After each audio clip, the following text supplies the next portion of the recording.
Hi friends, இன்றைக்கி காயத்ரி தருண் கிச்சன்ஸில் என்ன பார்க்க போகிறோன்னா ஒரு சுவையான வெண்டைக்காய் பொரியல் எப்படி செய்யுதுன்னு பார்க்க போகிறோம். அதுக்கு முதல்ல ஒரு கடாயில் ஆயில் ஊற்றி சூடு பண்ணிவிட்டேன். கொஞ்சம் கடலைப்பருப்பு போட்டுப்போம். கடலைப்பருப்பு பொரியட்டும். கடலைப்பருப்பு பொரிஞ்சிருச்சு. ஒரு சின்ன ஆனியன் கட் பண்ணி வச்சுருக்கேன், அதை ஆட் பண்ணிப்போம். அடைச்சிப்போம்.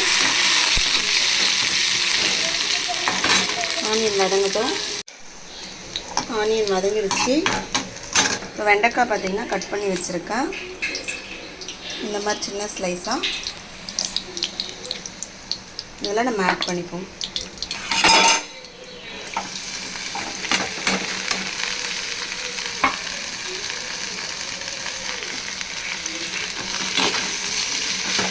இந்த மாதிரி வதக்கிக்கணும். ஸ்லோ ஃப்ளேமில் வச்சு வதக்கணும், மூடி போடக்கூடாது. வெண்டைக்காய் வதங்கிடுச்சு பாருங்கள். ஸ்லோ ஃப்ளேமில் வச்சுட்டு இந்த மாதிரி வதக்கி விடணும், மூடி போடக்கூடாது. அந்த பிசு பிசுக்கெலாம் இல்லை பாருங்கள். இந்த ஸ்டேஜில் நம்ம கொஞ்சமாக சால்ட்டு சேர்த்துப்போம். கொஞ்சமாக சால்ட்டு, மிளகாய் பொடி கொஞ்சமாக சேர்த்துக்கிறேன் பாருங்கள். கொஞ்சமாக போதும்.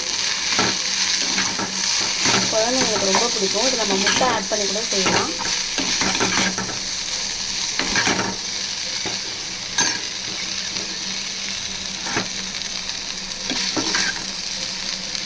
கொஞ்சமாக ஆயில் சேர்த்துப்போம். ஆயில் கம்மியாக இருக்குது. வெண்டைக்காய் நல்லா சுருண்டு வரணும்.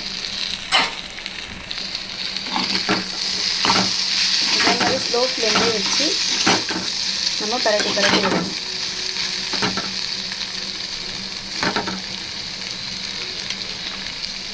வெண்டைக்காய் பொரியல் ரெடி ஆகிடுச்சு பாருங்கள். வெண்டைக்காய் நல்லா குக் ஆகிடுச்சு. இந்த ஸ்டேஜில் நம்ம ஸ்டவ் ஆஃப் பண்ணிவிடும் பாருங்கள். நல்லாயிருக்கு. இந்த மாதிரி நீங்களும் ட்ரை பண்ணுங்கள். பாருங்கள், நல்லாயிருக்கு.